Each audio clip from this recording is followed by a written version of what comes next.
think many of you know her, and she's graciously agreed to do share a favorite recipe with us today. So take it away, Pam. All right, so I'm Pam Gelsomini. We're going to be making a recipe called Sesame Chicken with ginger shiitake cream sauce today. And it's out of my very first cookbook, which I just launched before the holidays. It's called What Can I Make with This Frickin' Chicken? So I'm super proud to make this. It's a really cool cookbook that has recipes, as you'll see today, that are super approachable and easy for the home cook, but they shake up your meal rotation. You know how you get stuck in a meal rut? So it's got over 50 really great chicken recipes. So, and you can see there, it's even got island chickens. Those are Kathy Payne's chickens on the front cover in the photo shoot. So, all right, so we're gonna start by preparing our chicken. So we've got 4 large chicken breasts. I was on island over the weekend, as I said, and I made a chicken dish for friends, and I got chicken breasts at the BIG, and I swear to God, they were dodo bird chicken breasts. They were huge. So depending on how big your chicken breasts are, these are really big ones. I'm gonna butterfly these first rather than just pounding them. If your chicken breasts are thinner, you can just go to the first step and put them inside the Ziploc bag and pound them to about a 2-inch thickness. But we're gonna butterfly these because they're so big. This is about 2.5 pounds of chicken breast. So taking your chef's knife to butterfly chicken breast, you're just going to, Tracy will zoom in. You're gonna put your hand flat on top of the chicken, and then halfway, we can show you here, halfway through, we're just gonna make an even parallel cut. And this is called butterflying the chicken. And this is gonna make it much easier to pound into an even thickness. And I'm just gonna take off that little nasty piece there. Okay, so we'll put those on here. And then we'll do our second chicken breast. And if you're cooking along with me and I'm going too fast or too slow, just chime in and I'll slow down or speed up.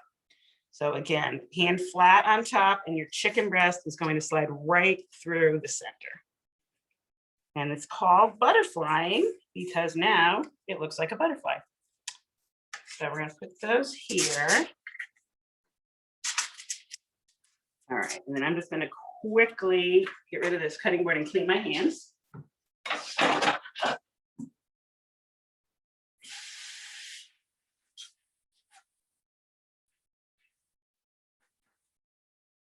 I'm sure you all know you don't want nasty chicken juice contaminating your counter or the rest of your food. So now we're going to pound our chicken breast. So using just a Ziploc bag, I'm gonna put the chicken breast into our bag. And then this is an awesome meat pounder. If you don't have a meat pounder, you could use a rolling pin. I've actually used a bottle of wine, which is a little precarious. You have to be real careful so you don't smash the bottle of wine, but we're just gonna pound these guys into an even thickness.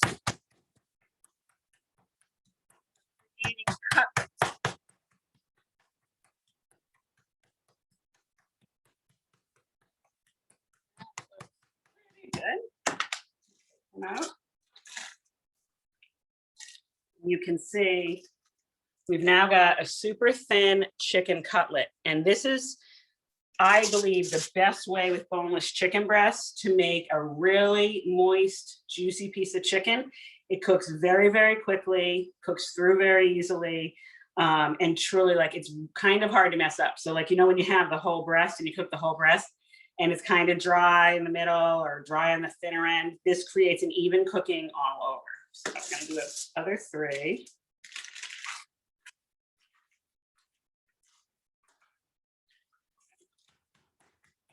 This is also a fantastic way to get out your aggression.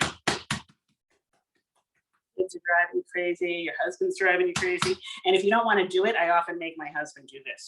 He can get out his aggression. Ooh.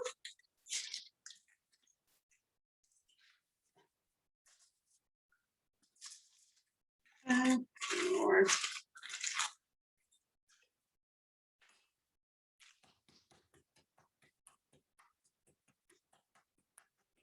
Okay.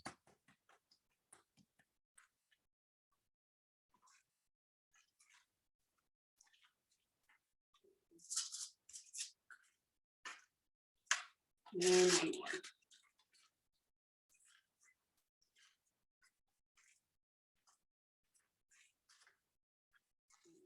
Last one.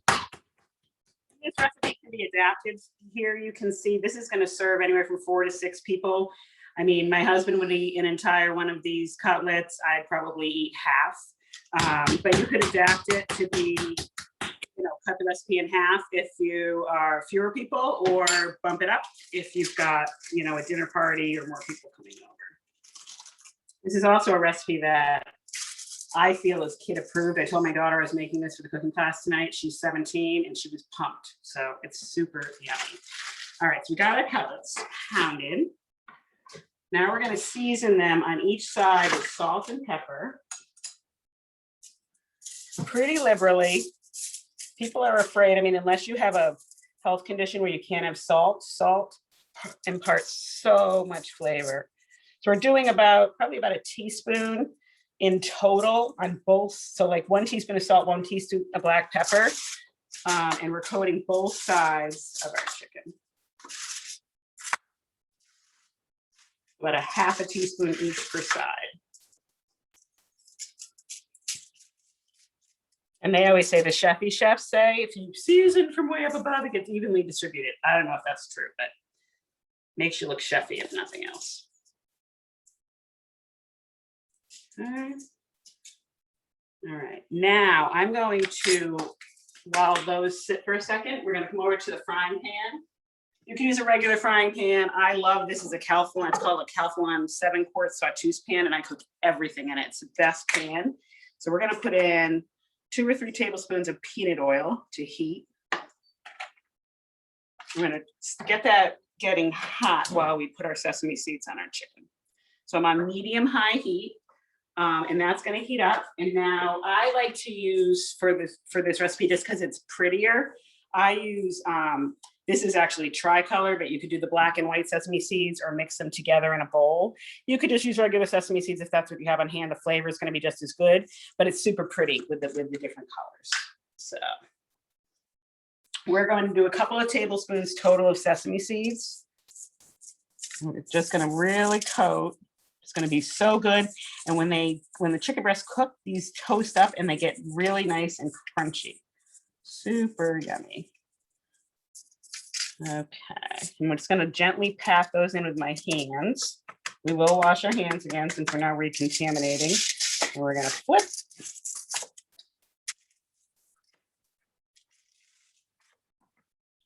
And then I'm going to do it with my left hand so I don't. A little harder. I'm right-handed, but that's okay. And then we're just going to spread those all around to coat all over our chicken.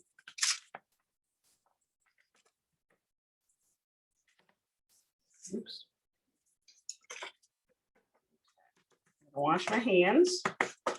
My oil is heating.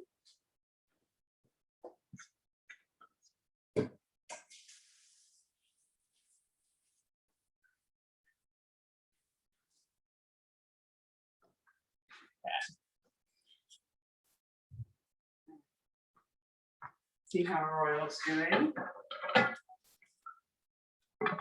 Way to test your oil, if you didn't know, is to put a drop of water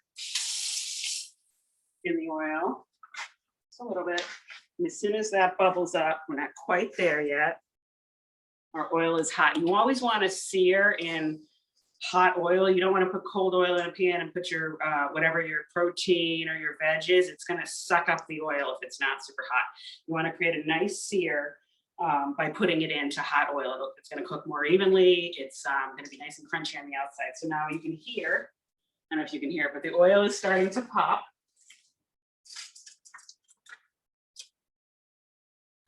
Isn't Steven Spielberg doing a great job with this video? She doesn't think so. I'm going to say Stephanie Spielberg. How about that? Yeah, she's great. She is. Thank you. We actually, Tracy and I have been friends since high school, and we work, she's my partner on the blog. Like, we're a partner in business together, along with another one of our girlfriends who's not here tonight, Stephanie. But yeah, we've been girlfriends for a real long time. All right, we're going to go into our oil. You can hear the sizzle. I hope you can anyway.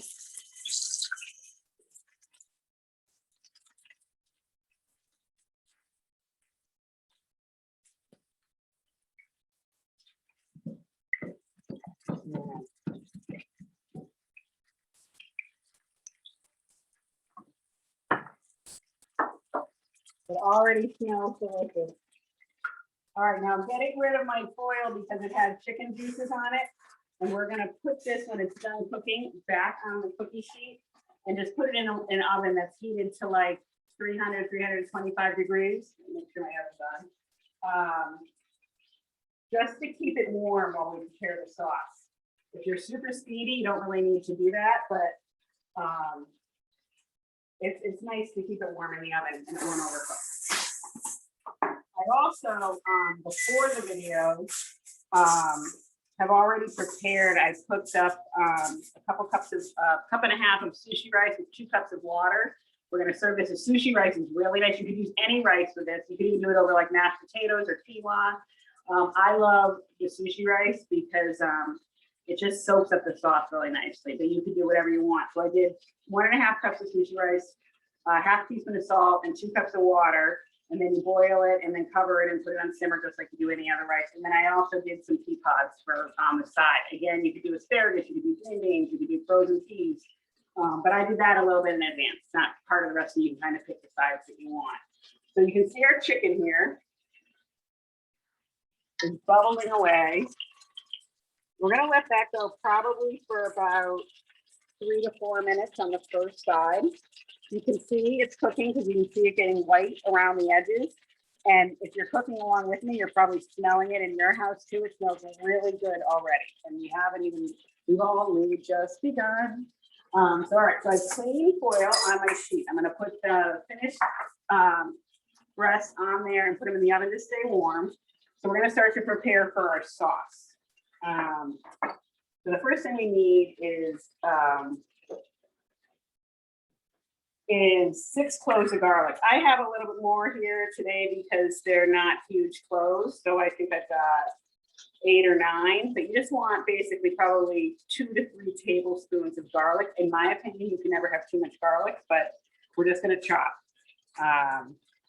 Super simple.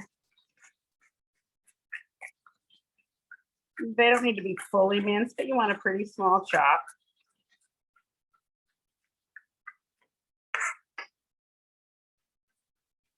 Evenly sized. Anything that you're chopping for a veg should always be in what they call an even cut so that it cooks evenly. You don't want to end up having one bite with a huge chunk of garlic, that's kind of out of nowhere. So we're just trying to make an even chop so everything cooks evenly. All right, that's our garlic. Let's check on our chicken.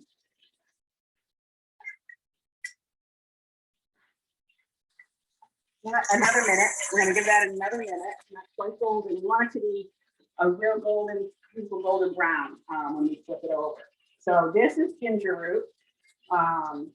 Delicious ingredient, very common in Asian food. And a little knack I have is for peeling it. You can't really do it with a vegetable peeler. It's too tough. If you cut it, you tend to cut off too much of the root. So there's 2 different hacks that I have. One, you use a spoon to peel ginger root. So you just literally wipe down and all of the peel comes right off. The other thing you can do if you don't want to go get a spoon, the back, not the sharp side, but the back of your knife. And again, just pushing down and all your peel comes off and you use your beautiful ginger root. And we're using about 1 inch of ginger root in this recipe. Get rid of our peel.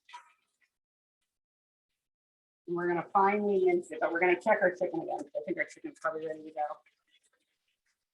You can even see, if you look in here, how on the side, you're starting to see the brown sesame. So look at that. Ooh, pretty. Don't get oil on that camera. And then we're going to go little spattery. We're going to go for about another 2 minutes on the other side till they're just cooked through. They don't have to be, you never want to kill chicken. I think that's the biggest mistake people make. Can you hear me over this battery?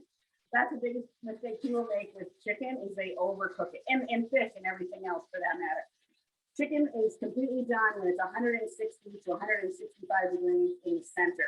I'm not going to measure because I know by feeling it, but if you have a meat thermometer and you want to be safe because you're really just going to be undercooked, use a meat thermometer, and as soon as it hits 160, pull it out. It'll continue to cook for a couple of minutes when it's out of the oven.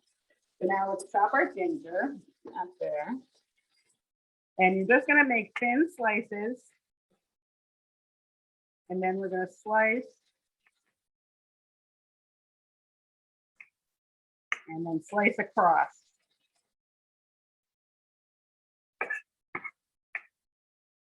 Okay. This we want to mince.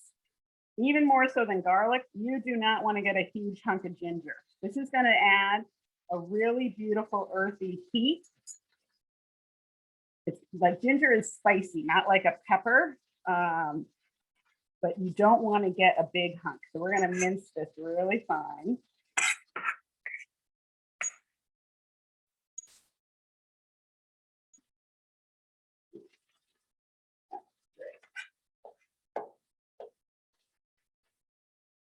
Okay, let's check on our chicken.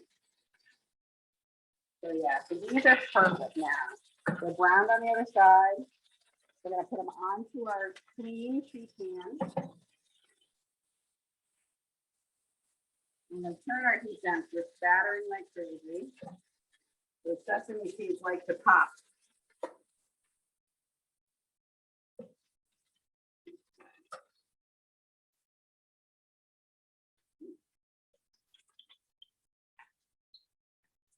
And my oven is preheated, like I said, to 325 degrees. All right, I'm gonna put this right in there. And I put my heat down to low just to get some of that oil to stop popping a little bit. We're gonna add our butter in the recipe, a tablespoon of butter, which I can do now. And then we're gonna add our garlic and ginger, and we're gonna prepare our mushrooms. Chicken is in. All right, and in goes. You also want to go to low here because you're going to take a minute to prepare your mushrooms, and you do not ever want to burn your garlic. Garlic is a very acrid taste when it's burnt. So we're on a nice low here. You can kind of stir. I'm scraping up some of those brown bits in the pan. We're deglazing our pan with the butter. And now that smells amazing. All right. I'm going to take a little bit off the heat for a minute, just let it cool down so we don't burn that garlic.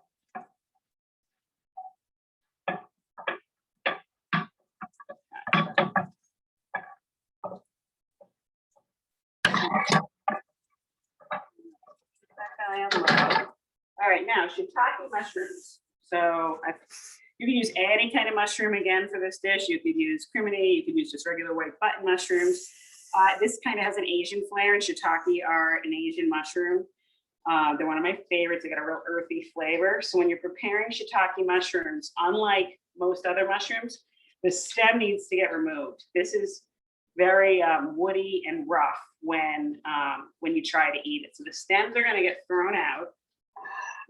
Here, so we're going to pull the stems off all the mushrooms. I think it's the only mushroom that I know of that you have to do this, but the caps are so yummy, it's worth it. But again, if you know you go to BIG and they don't have shiitakes, which I'm sure you all know is something that could easily happen, you improvise. So let's get all our stems. This is, I believe, about a pound of shiitake mushrooms. This sauce is outrageous. It's a really weird combination. It's got heavy cream. I'm known as the queen of heavy cream to my family and friends. I sadly really love my heavy cream, but it's got soy sauce and wasabi mustard in it, and the mushrooms, it's just a really different, awesome flavor. There's these stems. All right, I'm going to chop up some of these and then do the rest. So chopping shiitakes, the easiest way is to stack them, and then they're super soft, and you're just going to slice. Oop. So we're not chopping them in the traditional way when you think of like in cubes, like you might with some mushroom.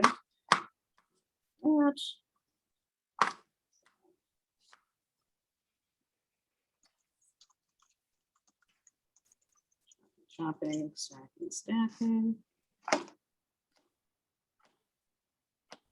Pam, Yes. this is Sandra Kelly. I'm just curious, can you do nothing with the stems or can they be used in a broth? You could absolutely put them in a stock, and then if you're going to strain your stock, they're not palatable in terms of their texture, but certainly they still have mushroom flavor. So absolutely, all this stuff I'm collecting here on my little plate, my trash, you know, the ends of your ginger, that piece of chicken that was kind of nasty, can all like be saved. And then at the end of the week, you can make an amazing stock, which you can then freeze so that you've got an awesome stock for soups or braising or whatever you want to do with it. But excellent, great question. I just won second prize, actually first prize for best visual, and second prize, Hellman's Mayonnaise had a contest called Make Taste Not Waste, and it was all about, you know, reducing waste and how like you use that head of cabbage that looks a little beaten up in your refrigerator, or the zucchini who's got dents all over, to still make phenomenal dishes, even though they're not the prettiest guys, you know. They're not winning the beauty contest, but there's so many great ways that you can use up stuff that you would think is not is no longer usable because it's not so pretty. Okay, I made actually for that contest, I made a dish, a Japanese pancake dish called okonomiyaki. And if you go on my blog, you can see it. Or if you don't follow me, Dish Off the Block on Facebook, or at Dish Block on Instagram, you should. I do updates all the time and new recipes. Or you can just go to the blog, dishofftheblock.com. But there's two different, there's a shrimp okonomiyaki recipe and a chicken one. And it's a Japanese pancake, and it's always has cabbage in it, but then you can put all kinds of other things into it. And they're so good, and it's so different. Like it's something like, again, to shake up that meal rotation. So I'm gonna put these guys in. And I still have to do a few more of the mushrooms. I'm going to turn my heat back up to like medium. Let them start to saute. And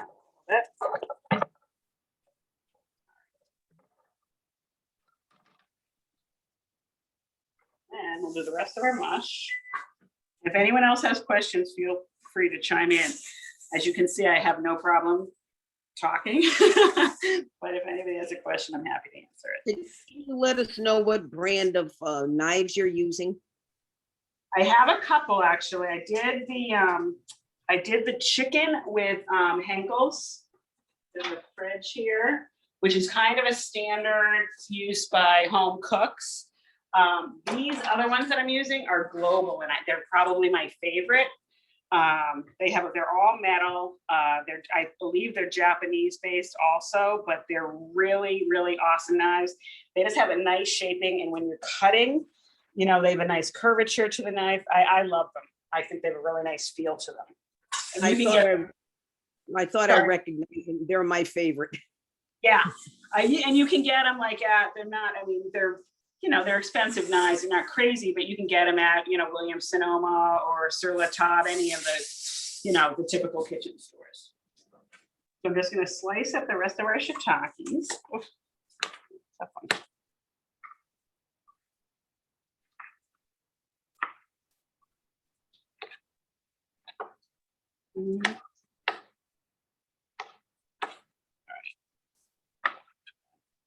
All right, these guys are going to go in too.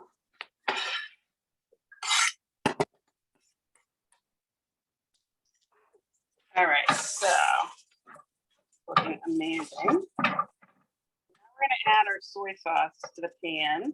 Our mushrooms are getting a little bit brown. Smells ridiculous in here. Mushrooms are going to initially soak up the soy sauce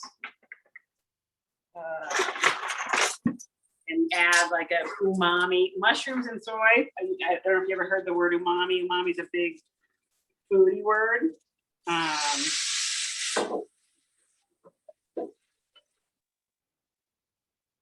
It just means like uber intense kind of unctuous flavor. So this is deglazing our pan again.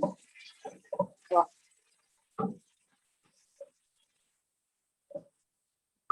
now our mushrooms are starting to get really nice and soft.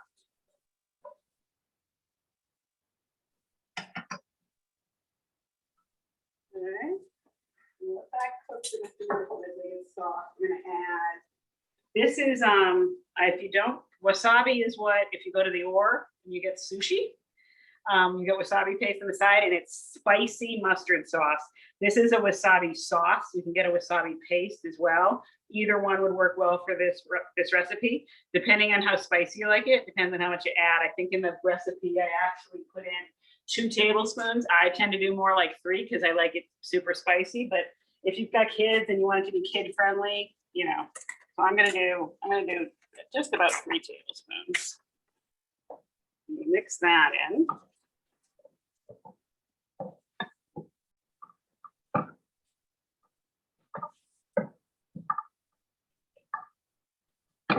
And then, no pun intended, the creme de la creme, heavy whipping cream. You could use regular heavy cream. You could even, don't tell anyone I said it, but you could even do it with like a light cream if you wanted to reduce the calories a little bit. But again, I love my cream and everything in moderation, right? So we're gonna do a whole pint, 2 cups of heavy whipping cream. We're gonna turn our heat up a little bit. Bring this up to a boil.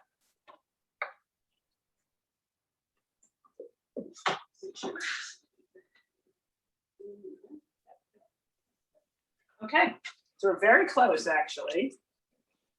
We want to bring this to a boil and we're going to let it cook probably like 4 to 5 minutes. We basically want the sauce to reduce down and get nice and thick so it coats our chicken and seeps into our rice. So this is probably, if anyone does have any other questions, it's a good time for me to have a sip of wine, and it's a good time for any questions if anybody has any. This is going to boil down for a little bit. Pam, can I ask, it's Susan Stover. I joined you guys late, sorry. No problem. I was wondering, how'd you get involved in competitions and things? What did you go to cooking school? Did you just love to cook? How'd you dive into that? No, I didn't go to cooking school. I've always loved to cook. I owned a business for 20 years called Ortholite that made insoles for shoes, believe it or not. And I traveled globally. We had factories in China, Vietnam, and Indonesia. I traveled all over Europe, and I'm a wicked foodie and always loved to cook. And I'd come home from like a trip and I'd be like, oh my gosh, I had this amazing dish in Hamburg, Germany, and I need to recreate it. So that's kind of how the cooking thing started. And then the contest, just early on, there were local contests in the paper, and I would enter them and I'd win. And so I kind of got the bug. And some of them have decent amounts of money. Like I just won a couple of years ago the National Cornbread Festival in beautiful South Pittsburgh, Tennessee. I won a gas range, $5,000 for creating a recipe with cornbread. I won, actually this recipe won the Mushroom Council quite a while ago, won that, but I kind of got the bug. And when I was working, working with Ortholite, I would enter occasionally, but I didn't have a lot of time, so I was constantly on the road, and I had 2 young kids. I have a daughter who's 17, and my son is a junior is going to be 21 in May, and a junior at the University of Miami. But so, I was busy. I was traveling, trying to be a mom and all that. But whenever I had a chance, I'd enter a contest. But now that I'm semi-retired and started this new journey with Dish Off the Block with my blog, I've had a lot more time to do it. And it's become like a super passion of mine. So that's kind of where it's all gone. So, and then now the cookbook, like I always wanted to write a cookbook. I actually just developed, these are available at BIG or, Tracy, if you can zoom in, BIG or Block Island Trading Company. I developed a line of 3 spices that are really awesome. And again, everything's kind of geared toward making cooking easier for the home cook. So like I had a recipe I made for my high school girlfriends forever called fajita pie. And they'd be like, you need to make it because I'm not blending together 12 spices for your Cajun spice. You have to do it so good, but they didn't want to do it. And so we thought, why not make these spice blends that make it super easy. So you have only got, as the home cook, 3 or 4 steps rather than, you know, blending all these spices together and doing all this stuff. So it's been a very cool journey. Come in, Trace, can you come in? So this sauce is starting to, it's boiling and it's starting to thicken up nicely. And what we like to see how I pull. This, by the way, is a rubber spatula from the Pampered Chef, and I'm addicted to them. You've probably been to one of those parties, but they're so awesome, and they don't stain and they don't burn. But this is exactly what we want to see. So we're very, very close to plating.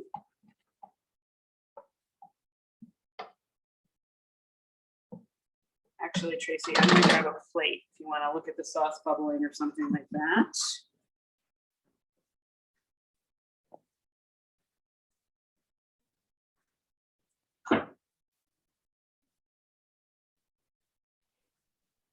We need the aroma feature on Zoom. Need the aroma feature. Yeah, it smells so good in here. All right. Yes. All right, I'm going to pull my chicken out.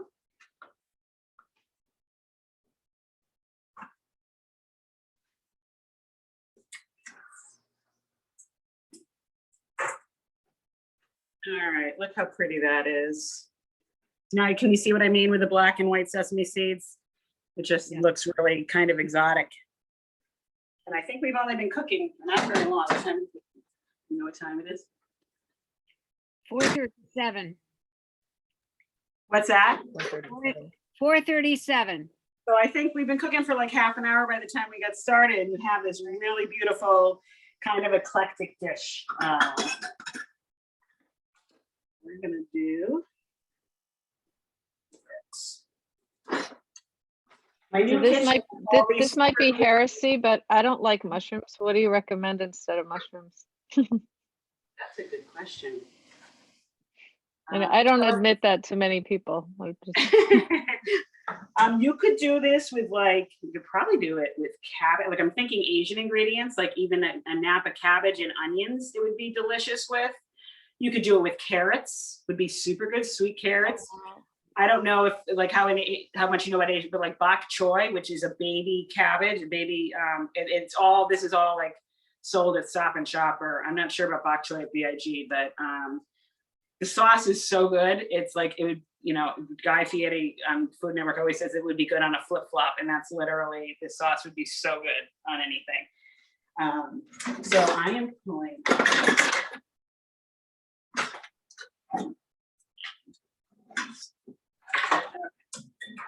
So just to make it a little bit fancy, this is my sushi rice. I told you, sticky rice, cooked it before. I'm gonna put it into, I hope I might need so we're gonna do a little ramekin, the sushi rice.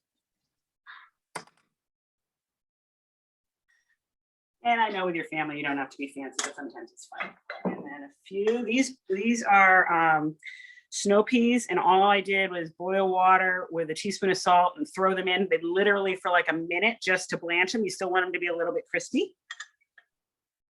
But again, you could do whatever you want for a side. Let's do.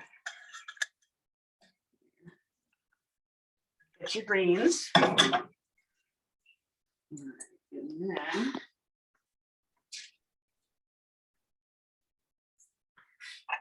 chicken.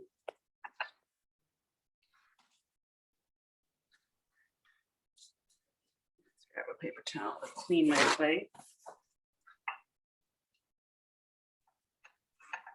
Okay, and then their beautiful sauce. So look at this now, if you would. See how that pulls away? Like that's the thickness you want. So it like kind of oozes back in, but it coats, they say coats the back of the spoon. It smells incredible. So let me do.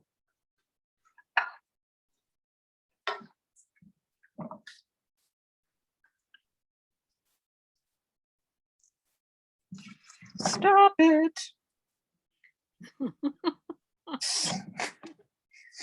We are going to eat good tonight. So that's pretty much it. And then you might just want to hit it. You do some chopped parsley if you want. I don't know that it even needs it. Oh, I know. Hold on. I'm doing a few more sesame seeds for garnish. All right, and then Tracy, zoom in. Let me grab some scallions out of the fridge because that would be pretty on top.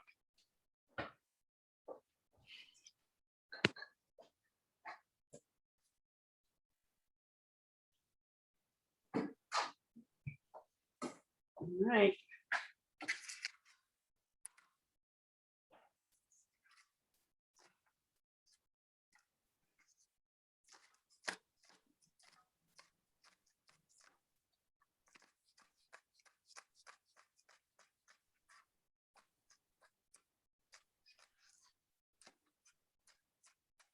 Okay.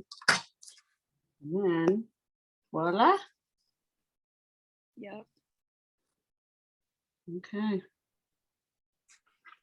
Bon appetito, or I don't know how you say happy eating in Chinese or Asian culture. I can say ni hao ma, xie xie zai jian bai zhou, which basically means hi, how are you, white wine, thank you, goodbye. I can say that in about 50 different languages. But that's it. So that's ginger shiitake chicken with ginger shiitake cream sauce. Beautiful, beautiful. Thank you so much. It looks so, I want to rush it. Come get it. Come and get it. Yeah, it's great. If Anyone I have? was on island and when we can finally be in person, it would be fun to do one of these in person. Well, we'll consult you. Would you be willing to come back on Zoom again? Sure. Okay, that we might call you again. It's wonderful. Thank you. You're very welcome. Does anyone have any other questions? Can you show us your cookbook again and a little of what's in it? Absolutely. So this is the cookbook. It's called "What Can I Make with This Frickin' Chicken?" They have this at Island Bound on Island, or you can get this and or the spices also on the blog, dishofftheblock.com, and there's a shop tab, and you just hit that. But it's got 50 recipes that we like to say are easy and approachable for the home cook, but make you look like a 5-star chef in the kitchen. There's appetizers, soups, salads, and entrees. And I'm actually right now working on what incredible dish can I make with this fish. So stay tuned. That's coming up too. But yeah, people are loving it. We just launched it in end of October, beginning of November. We sold out 3 times before Christmas. So it's done really great. And like people are, again, if you follow me on Facebook or Instagram, people like make the recipes in the book and post them and they're loving it. So it's been so rewarding and like I'm super giddy over it actually. That's wonderful. Yeah. Maybe you can bring a copy by the library and we can buy one. Oh, that would be fantastic. Then we can catalog it and that way people can check it out. And I would be you don't have to buy it. I'd be more than happy to do that. And it comes, by the way, in soft cover and hardcover for anyone else who wants to purchase one. Congratulations. Yeah. That's awesome. Thank you. That's wonderful. Thanks so much. And your enthusiasm is contagious. I have to. Oh, good. Yay. Yay. I'm not a cook. So I love, I love the feeling that if I tried, I might be able to get there a little bit. Oh, you totally would. Ask my camera girl. She's nodding with the camera. Oh, okay. The inspiration actually from the book, my sister-in-law hates to cook, like just can't, and she lives actually in the same neighborhood as I do, she and my brother and their kids. And she would call me, the way this all started, she'd call me like a night during the week and she'd be with her hands on her hips, looking at her counter going, Pam, what can I make with this frickin' chicken? Like, I just don't feel like making dinner and I'm sick of the same old stuff. And that truly was the impetus for this book, was like for the person who doesn't like to cook that much and is sick of like the same old, but wants something that's easy to put together and put on the table that doesn't have 1,000 steps or crazy ingredients. Like most of this actually probably has some of the most crazy ingredients, and they're not that, they're all available at the supermarket, but yeah. Anyway. So that's a good point because a cook doesn't necessarily need a cookbook. Right. You're like coming up with the recipes. It's people like us that need it. Absolutely. I have 1,000 cookbooks and my husband's like, why do you have so many cookbooks? And I'm like, I read them like novels. Like I will go to bed at night with a cookbook and be like, oh, I could do this with that. Like I think like it's Yeah. inspiration for me more so than following, but That's totally. cool. It's wonderful. All right, so we've recorded this. I had to like go back and forth from my desk, but once we upload it to YouTube, it'll be available. So you could always click to it too from your other. We'll share it on all our social media channels. One question for you. So I know this is available obviously to everybody on the island. Is this something that, like, I know I have friends that would have loved to have signed into this, Oh, but they I could wasn't have come. sure. They can? I didn't know if the broadband was an issue or You mean people on the island or just people in general? people in general. Yeah, like they as could many act- people that want to come can come. Okay, awesome. Hopefully when also- the broadband is there- working, it'll be better. Like Yes. get disconnected, but luckily it keeps going. When like it cuts out, it'll like assign a host. So Okay. Because I'll post it. I mean, in the future, I can post it on my social media, and I get a pretty decent number of people usually coming in when I do. You know, we do some Facebook Live cooking stuff. I just did one for my daughter's high school, which was really fun. But yeah, I'd be happy. Well, to do I mean, more. they can always also check it out on the YouTube. Yeah, and we're usually- gonna post it, which might be better for Yeah. again the internet. That's the only thing I worry about. And if you have the recipe like written out, that's always good too, because then we can put that in the text below, Okay, like in the comment section. all right, awesome. So Thank you actually, so that went much. out, Susanna, that went out with the posting. I don't know if Oh, you. okay. I'll just have to, I'm sorry. I'm like No. I just. find the emails, but yeah, Yeah. but you're right. Okay. So I'll go there to find it, but thank you so much. And I'm hoping we have you again sometime. Thank you so much. It was fun. Thank Thank you. Thank you. Really enjoyed it. It was Everybody. great. Thanks. Wonderful. Thanks. And Margie, yours came out okay? Did you Oh, finish? yeah, mine does. I'm Stay curious. tuned. I'll let you know. Okay, sounds good. All right, I liked the tandem cooking. That was exciting. That's really neat. Yeah. Great. Okay. Take care, All everyone. right, everyone. You guys have a great day. Okay, thank You too. Thank you. See you Take again. care. I'm Thanks gonna again, Pam. stop recording.